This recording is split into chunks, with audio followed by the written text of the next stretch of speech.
Cuando el ser humano nace, una de las cosas que sucede es que se crea una expectativa en los padres. Y la expectativa es con respecto a su desarrollo. O sea, todos los padres queremos que nuestros hijos se desarrollen y que vayan creciendo y superando las etapas de su vida de una manera correcta. Y que puedan alcanzar un estado en su desarrollo que se denomina la madurez. O sea, yo creo que nadie quiere tener un niño eterno. O sea, todos queremos que nuestros niños crezcan, ¿sí? Y que un día se vayan de casa y puedan hacer sus vidas. ¿O no? Sí. Espero yo no sea el único que piense eso. Porque entonces luego mi hija me llamará a cuentas. La madurez está definida en la Real Academia de la Lengua Española como una etapa de buen juicio, prudencia o sensatez que no tiene nada que ver con la edad, sino más bien con el manejo de las emociones y la forma en la que el individuo enfrenta las circunstancias que se le van presentando en la vida. Y es muy común y quizás se ve como normal que un niño de 1 año, 2 años, 3 años haga pataletas, ¿no? Berrinches, como llamamos en Colombia.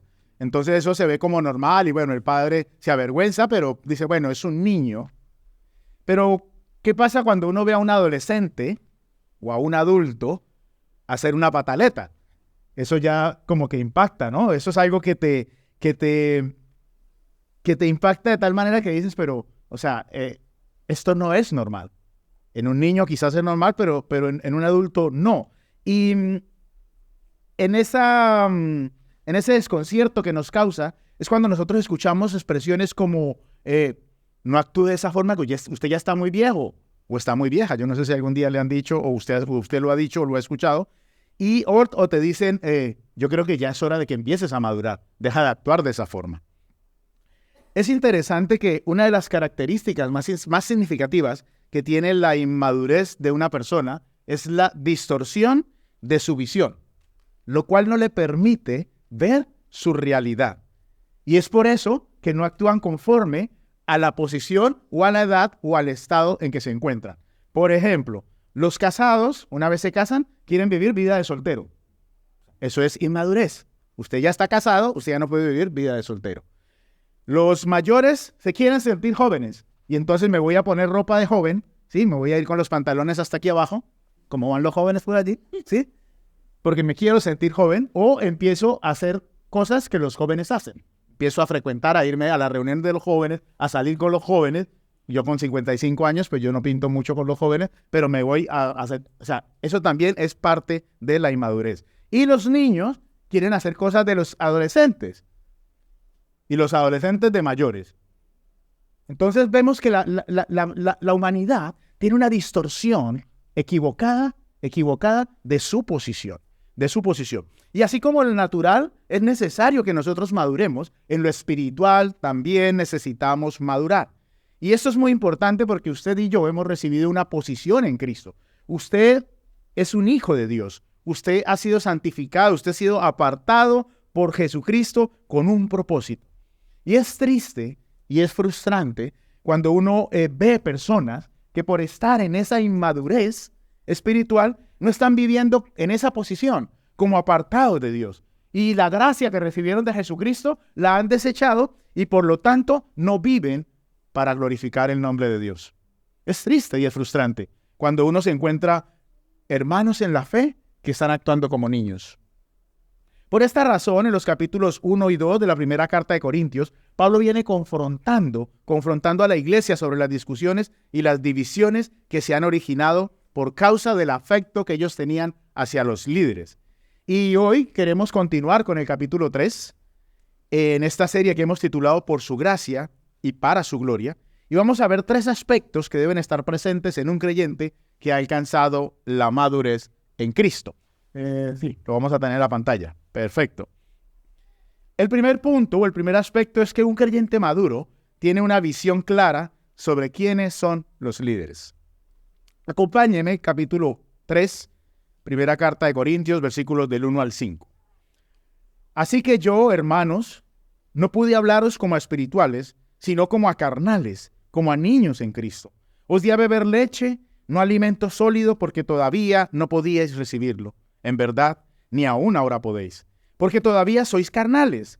Pues habiendo celos y contiendas entre vosotros, ¿no sois carnales y andáis como hombres? Porque cuando uno dice yo soy de Pablo y otro yo soy de Apolos, ¿no sois simplemente hombres? ¿Qué es pues Apolos? ¿Y qué es Pablo? Servidores mediante los cuales vosotros habéis creído, según el Señor dio oportunidad a cada uno.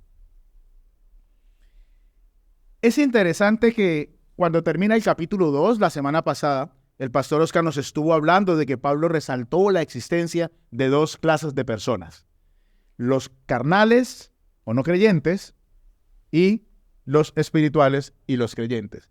Pero Pablo, en este capítulo, introduce un tercer grupo y está hablando de los creyentes o cristianos espirituales que son guiados por el Espíritu Santo de Dios, y está hablando de los creyentes que son carnales, que se dejan guiar por sus pasiones y por sus deseos. Cuando Pablo escribe, habiendo celos y contiendas entre vosotros, Pablo lo que les está diciendo, con lo que los está confrontando es con la forma en la que ellos están actuando. Les está diciendo que ellos se están dejando guiar por sus sentimientos y por sus emociones. Por lo tanto, la demostración que le están haciendo a Pablo es que ellos son cristianos carnales. Pablo empieza el versículo 1 diciéndole hermanos. O sea que Pablo los está reconociendo entre los que han sido apartados por Dios, los que pertenecen a la iglesia. Pablo no está hablando de la gente del mundo. Pablo está hablando de cristianos que viven en la carne, cristianos que se dejan llevar y se dejan gobernar por sus emociones. Y Pablo ilustra la condición carnal de los hermanos haciendo referencia al alimento de los bebés. Las que son madres recientes y las que no lo son, seguramente lo recordarán. Durante los primeros 6 meses, es esencial que los bebés se alimenten de leche materna o algún complemento. Pero después de ese tiempo, el bebé puede empezar a ingerir alimentos más sólidos, porque biológicamente su organismo ya está preparado para hacerlo. Puntualmente, cuando nosotros vemos la iglesia de Corintio, nosotros vemos que la sensación de Pablo es una sensación de frustración, porque algunos miembros de la iglesia lo que están haciendo es actuando como recién convertidos, bebés espirituales a los cuales no han entendido todavía que Cristo debe ser el centro de todo. Pablo les está recordando que Apolos, Cefas, él mismo, son solo hombres que han dedicado su vida a servir a Cristo. Hermanos, los líderes de la iglesia somos siervos de Jesucristo. No somos una raza especial, no estamos en un nivel superior a ustedes. Todos somos hermanos, tenemos más responsabilidades, pero somos hermanos y se nos debe ver como tales. Se nos debe ver como siervos de Dios, no como dioses, como siervos de Dios. Cuando usted se convirtió, usted creyó en Jesucristo. Usted no creyó en Oscar, no creyó en Jimmy, no creyó en ningún otro siervo. Usted creyó en Jesucristo. Por lo tanto, Jesucristo, ¿sí?, debe ser la base de lo que usted cree. Y a eso es lo que Pablo le llama leche. Ellos todavía no habían digerido la leche, por lo tanto no les podía dar nada más. Les tenía que seguir predicando a Jesucristo, predicando a Jesucristo, predicando a Jesucristo. Y nos encontramos iglesias, hermanos, donde tenemos que volver otra vez a evangelizar a hermanos que llevan 20 años en el Señor. Se presentan en consejería y nosotros decimos, hermano, usted necesita conocer a Cristo. Usted necesita conocer a Cristo. Yo no le puedo decir lo que la palabra de Dios dice en una consejería bíblica si ni siquiera la palabra de Dios es la autoridad para su vida. Usted necesita leche otra vez. Y eso es triste y es frustrante. Y esto me recuerda a aquel pasaje que está narrado en el libro de Hechos, que seguramente ustedes como lectores exhaustos de la Biblia han leído y han releído, ¿sí? De Juan y Pedro van caminando y se dirigen hacia la oración. Y cuando llegan al templo se encuentran en una puerta del templo llamado La Hermosa un cojo. Y entonces Pablo le dice, no tengo oro, no tengo plata, pero lo que tengo te doy. Y entonces dice que en ese momento los pies del cojo se afirmaron. Y la reacción del cojo fue asirse, agarrarse a ellos. Y las personas que vieron ese milagro, ¿qué hicieron? ¡Wow! Maravillados, asombrados por lo que Juan y por lo que Pedro hicieron. Y Pedro, lleno de sabiduría, les dice, varones israelitas, ¿por qué os maravilláis de esto? ¿Y por qué nos miráis así? como si por nuestro propio poder o piedad le hubiéramos hecho andar. E inmediatamente les predicó el Evangelio de Jesucristo. Todo lo que los líderes hacemos en la iglesia, todo lo hacemos por la gracia de Dios y para su gloria. Pero esta realidad solo se entiende cuando como creyente, usted y yo, hemos alcanzado la madurez espiritual. Porque esa madurez espiritual es la que nos va a llevar a dejar de alabar a los hombres de Dios y empezar a adorar y alabar al Dios de los hombres. Porque un creyente maduro, hermanos, siempre va a tener una visión muy clara de la posición que los líderes puestos por Dios tienen en la iglesia como siervos de Jesucristo, que es como se deben ver. El segundo punto es que un creyente maduro tiene una visión correcta de Jesucristo. Capítulo 3, versículos 6 al 15. Yo planté, Apolos regó, pero Dios ha dado el crecimiento. Así que ni el que planta ni el que riega es algo, sino Dios, que da el crecimiento. Ahora bien, el que planta y el que riega son una misma cosa, pero cada uno recibirá su propia recompensa conforme a su propia labor. Porque nosotros somos colaboradores de Dios y vosotros sois labranza de Dios, edificio de Dios. Después de haber confrontado a la iglesia con su estado de madurez y haberles instruido sobre el concepto correcto de los líderes, Pablo empieza ahora a hablarles sobre la visión correcta que deben tener sobre Jesucristo. Y para eso Pablo va a utilizar dos analogías. La primera analogía es sobre la agricultura y la segunda sobre la construcción. Y en la analogía agrícola que acabamos de leer, Pablo les está diciendo que tanto el que planta como el que riega, Pablo y Apolos, son la misma persona, son la misma cosa. Ninguno es más que otro, son hombres, ambos son hombres, pero son colaboradores de Dios. Se encuentran en el mismo equipo. No están peleando el uno con el otro a ver cuál de los dos tiene más seguidores o cuál de los dos tiene la iglesia más grande. No, los dos están trabajando para el mismo equipo, para el equipo de Dios. Tienen los mismos objetivos. O sea, han sido puestos por Dios para servir a la iglesia. Por eso todas las funciones que los líderes realizan en una iglesia, queridos hermanos, es para la edificación de ella, no para la edificación de los líderes. Nosotros no buscamos seguidores nuestros. Nosotros queremos llevar a la gente a que sea discípulo de Cristo. Discípulos de Cristo. Porque es Cristo, queridos hermanos, de que nunca le va a fallar. Nosotros podemos fallar. Y cuando nosotros fallamos, entonces usted se va a ir al mundo porque usted confiaba en un hombre y no confiaba en el Señor. Nosotros predicamos, enseñamos, cuidamos, aconsejamos, pero todo eso lo hacemos para que el nombre del Señor sea glorificado. Por eso nuestra consejería es bíblica. Por eso nosotros no hablamos aquí, no predicamos de nuestras experiencias, predicamos la palabra de Dios, porque es la palabra de Dios la que a usted le va a ayudar a crecer y le va a ayudar a madurar. Aunque los predicadores plantamos la semilla de la palabra, aunque los predicadores la regamos con el cuidado que hacemos de la iglesia, es necesario que usted, como miembro de Interlondres, usted como creyente, usted entienda que es Jesucristo quien hace la obra. Solamente Jesucristo, a través de su palabra, es el único que da crecimiento a cada uno de los miembros de su cuerpo. Nosotros no podemos hacer crecer absolutamente nada. Antes, al contrario, nosotros podemos, como seres humanos, destruir vidas. Pero solamente Cristo tiene el poder para dar vida y la da en abundante. La segunda analogía que Pablo utiliza en esta porción es la de la construcción. Y por eso en el versículo 10 continúa diciendo: conforme a la gracia de Dios que me fue dada, yo, como sabio arquitecto, puse el fundamento y otro edifica sobre él. Pero cada uno tenga cuidado cómo edifica encima, pues nadie puede poner otro fundamento en el que ya está puesto, el cual es Jesucristo. Ahora bien, si sobre este fundamento alguno edifica con oro, plata, piedras preciosas, madera, heno, paja, la obra de cada uno se hará evidente, porque el día la dará a conocer, pues con fuego será revelada. El fuego mismo probará la calidad de la obra de cada uno.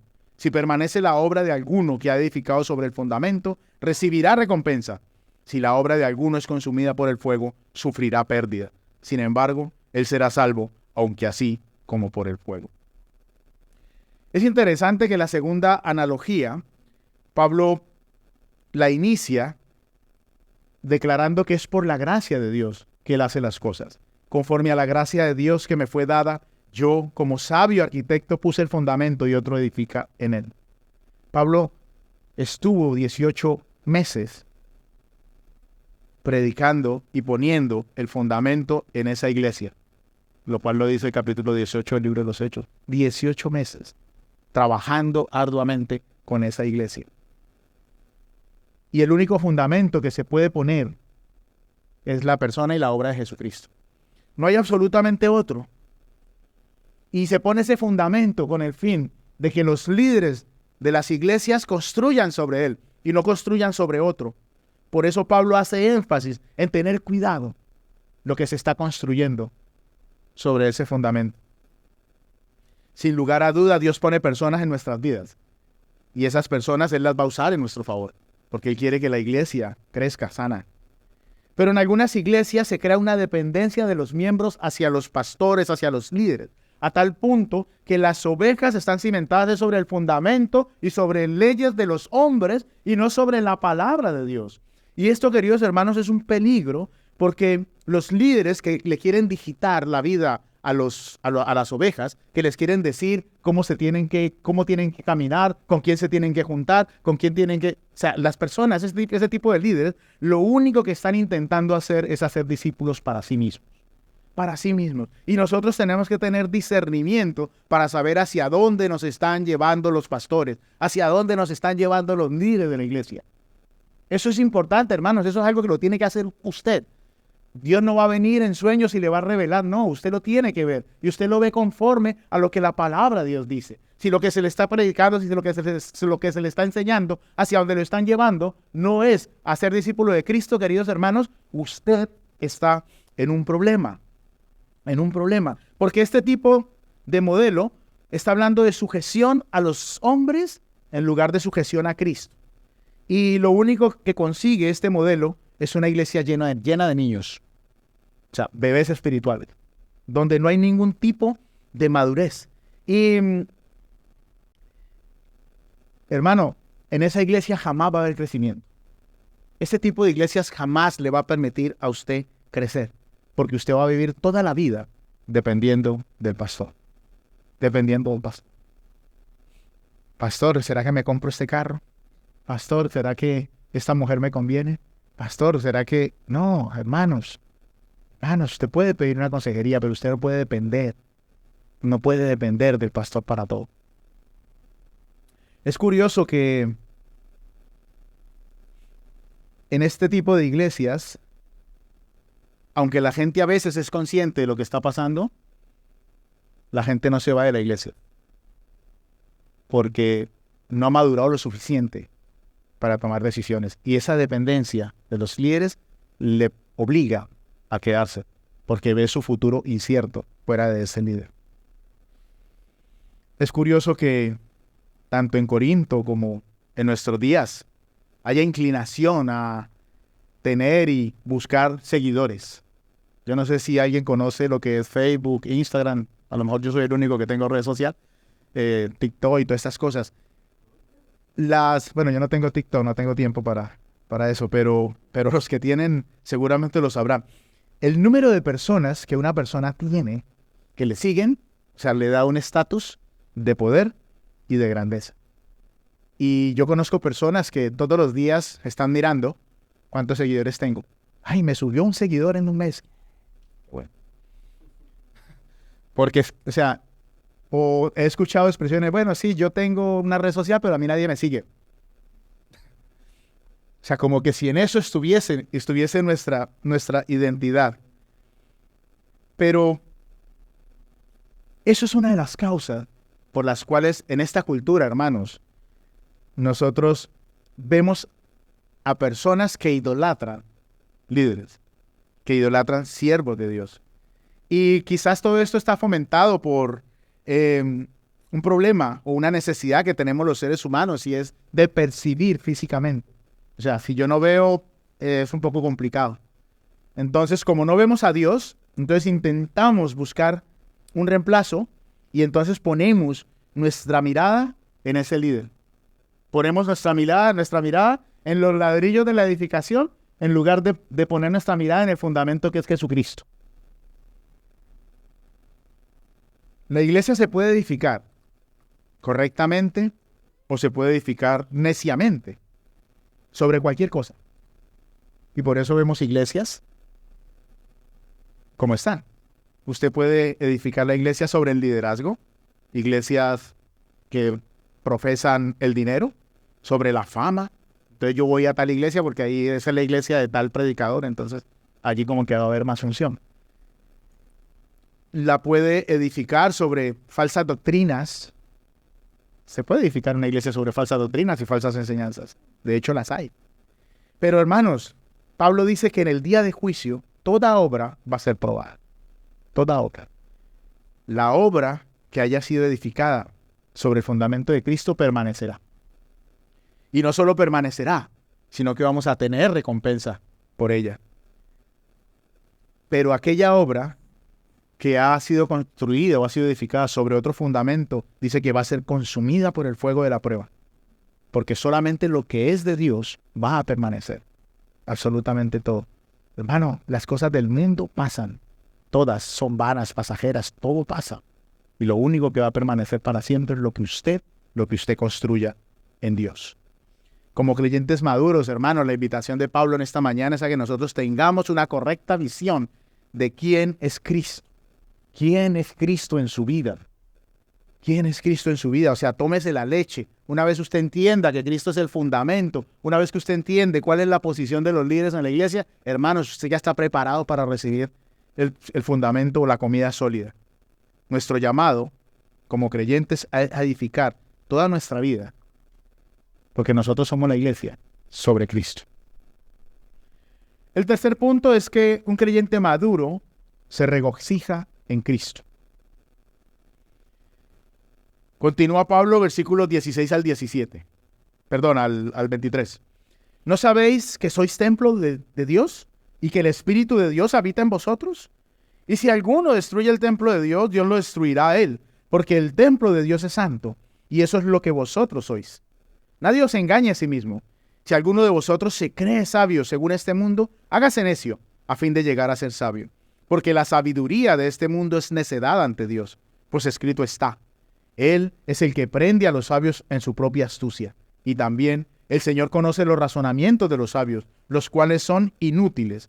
Así que nadie se jacte en los hombres, porque todo es vuestro, ya sea Pablo o Apolos o Cefas, o el mundo, o la vida, o la muerte, o lo presente, o lo porvenir. Todo es vuestro, y vosotros de Cristo, y Cristo de Dios. Pablo continúa su argumento en este tercer punto y confronta a la iglesia con una realidad que a veces olvidamos o pasamos por alto. Hermanos, usted y yo somos el templo del Espíritu Santo, el lugar donde habita el Espíritu Santo de Dios. Y nosotros no somos esto para que saquemos pecho, para que nuestro corazón se llene de orgullo y se nos suba la espuma, diciendo, aquí llegó el templo del Espíritu Santo. No. O sea, es necesario que nosotros entendamos que somos el templo del Espíritu Santo de Dios, porque es que en ocasiones se nos olvida, hermanos. Se nos olvida. Y queremos vivir nuestra vida como carnales, creyentes pero carnales. Y se nos olvida que el templo de Dios es santo. El templo de Dios es santo, hermanos. Los sacerdotes no podían entrar de cualquier forma al templo. Ellos tenían que hacer todo un rito de purificación pidiendo perdón por sus pecados para poder entrar a la presencia de Dios. Y nosotros muchas veces nos presentamos delante de Dios a orar como si nada. Acabamos de pelear con nuestra esposa y nos metemos a orar, a pedirle al Señor que obre en nuestras necesidades. Acabamos de hacer las cosas mal y queremos que el Señor nos bendiga inmediatamente. Hermanos, la certeza y el conocimiento de saber que somos el templo del Espíritu Santo de Dios, que es santo, es lo que a nosotros nos va a permitir trabajar activamente en el proceso de santificación, para que nosotros un día lleguemos a ser santos como Él es santo. Pero si usted cree que es el templo del Espíritu Santo solamente para sacar pecho, hermano, estamos mal, muy mal. En segundo lugar, Pablo los confronta utilizando un poco de sarcasmo y en el versículo 18 les dice: nadie se engaña a sí mismo. Si alguno de vosotros se cree sabios, Pablo ya sabía. Los de Chloe ya habían ido con el chisme, ya le habían dicho a Pablo lo que estaba pasando allí. Pablo sabía que ellos estaban considerándose sabios en este siglo, porque ese era uno de los grandes problemas. Ellos tenían un exceso, un amor excesivo por la sabiduría del mundo. Y es por eso que Pablo les dice que se hagan ignorantes o necios y que rechacen la sabiduría de este mundo, la sabiduría del hombre, la sabiduría que todo humanismo y filosofía quiere enseñar, con el fin de que alcancemos la sabiduría de Dios. Porque es solamente la sabiduría de Dios la que nos va a permitir madurar, hermanos. Solamente la sabiduría de Dios, no hay ninguna otra cosa. Hermanos, el Netflix no madura, las redes sociales no nos va a llevar a madurar. Invirtamos tiempo en lo que es verdaderamente importante e interesante. Yo no le estoy diciendo que no vea Netflix. Claro que sí, vea Netflix. Claro, vea Netflix. Pero vea algo que le edifique. Vea algo que le edifique. Si usted no encuentra Netflix y quiere ver una película, lea el Antiguo Testamento. Ahí están las mejores obras que ni Hollywood ha podido igualar. Léase el Antiguo Testamento, las batallas, las historias. Hay historias bastante importante, pero llene su cabeza del conocimiento y la sabiduría que le va a permitir a usted madurar como creyente. Y esa madurez que usted alcance es la que a usted le va a permitir regocijarse, tener ese gozo en el Señor correcto, por los líderes en la posición que están y por el fundamento que tiene la iglesia, que es Cristo. La exhortación de Pablo para la iglesia de Corintios y para nosotros también es que no le demos gloria a ningún hombre. Es lo que Pablo dice. Así que nadie se jacte en los hombres, porque todo es vuestro. Pero tristemente, en muchas ocasiones, encontramos hermanos que se emocionan más por estar al lado de un líder influyente o por un predicador famoso que por estar con Dios. Y hay personas que les gusta el turismo evangélico. Y entonces me voy allí porque allí va un pastor, o me voy a este otro lado porque va otro pastor. Y entonces van detrás del pastor en lugar de ir detrás de Dios. Regocijémonos, hermanos, por lo que Dios hace, por lo que Dios pone. Yo no estoy diciendo que estas personas, los líderes, deban ser despreciados, ni mucho menos, no me vaya a malinterpretar. Lo que yo estoy diciendo, hermanos, es que los debemos tratar con consideración y admiración, pero sin olvidarnos que son hombres, que son colaboradores de Dios, que han sido formados o hemos sido formados y preparados por Él para la edificación de la iglesia. Para la edificación de la iglesia. Y por esta razón y como parte del regocijo, la iglesia debe estar feliz con los líderes y debe respetarlos y debe tenerlos en alta estima, considerarlos por la labor que están realizando dentro de la iglesia.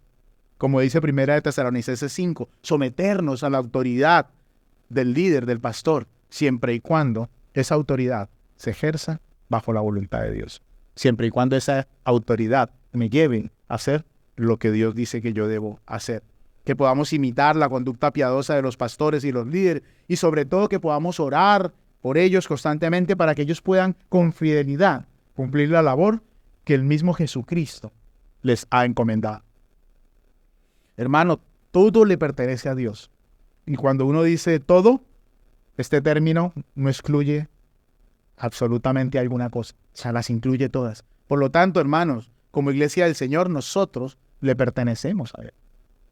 Nosotros somos parte de su cuerpo. Cristo pagó un precio demasiado alto por cada uno de nosotros, por cada vez. Las compró a precio de sangre, hermano. Por lo tanto, si todo le pertenece a Dios, entonces nosotros tenemos una razón muy poderosa para regocijarnos en Él. Porque todo es de Él. Él nos ha dado todo lo que nosotros necesitamos para crecer y madurar. Usted no madura porque usted no quiere, porque usted tiene el alimento necesario para hacerlo. Usted no crece porque usted no quiere. Y por eso Pablo dice que sean líderes. La vida, la muerte, lo presente, lo porvenir, todo también es nuestro. Absolutamente todo. Porque nosotros, al estar unidos a Cristo, le pertenecemos a Cristo. Y Cristo pertenece a Dios. La invitación de Pablo es a no generar división en función de nuestras inclinaciones, sino a regocijarnos en el Señor. Regocijarnos, celebrar juntos y con gozo por ese gran regalo que Dios ha puesto dentro de las iglesias por cada uno de los líderes. Regocíjese, especialmente por la vida del pastor Oscar. Regocíjese por mi vida. Regocíjese por la vida de los líderes de la congregación, de las personas que Dios está levantando. Dele gracias a Dios y póngase contento, porque Dios nos ha puesto en esta congregación para que les ayudemos a madurar en Cristo. Usted no crea que nosotros llegamos, hermano. Usted no vaya a pensar que nosotros somos los más maduros. Nosotros también tenemos nuestras luchas y estamos también en el proceso de crecimiento. También estamos, pero creo que la leche ya la tenemos bastante bien asimilada. Nosotros entendemos quién es Cristo, entendemos quiénes son los líderes, entendemos cuál es el motivo de nuestro regocijo, porque ese entendimiento, hermanos, esa sabiduría de Dios es la que a usted le va a ayudar a madurar en Cristo para que nosotros seamos transformados de bebés espirituales a hijos maduros, pero solo por la gracia y para la gloria de Dios. Podemos concluir entonces, hermanos, que como creyentes necesitamos madurar, hermanos. Necesitamos madurar, tenemos que dejar de comportarnos como niños espirituales. Y cuando maduremos, entonces vamos a poder tener un concepto claro de los líderes y los vamos a ver como colaboradores de Dios. Vamos a tener un conocimiento correcto de Jesucristo y vamos a reconocer que sobre Él es que tenemos que construir y no sobre otro fundamento. Y por último, vamos a regocijarnos porque entendemos que todas las cosas que nosotros tenemos, todas las cosas que Dios nos ha dado, es porque le pertenecen a Él y por lo tanto, como nosotros le pertenecemos a Él, también nos pertenecen. Así, hermanos, que este es el mensaje de Dios para nuestra vida en el día de hoy. Como siempre decimos, es un mensaje que primeramente nos predica a nosotros mismos. Y claro, llevo más de una semana rumiando y analizando y evaluando mi vida, ¿no? Y creo que, o espero, esa es mi confianza, que el Señor le haya hablado y que usted pueda también, a la luz de la palabra de Dios, pueda también evaluar y analizar su vida para que el Señor le permita, si usted está en ese estado de bebé espiritual, le permita convertirse en un hijo maduro.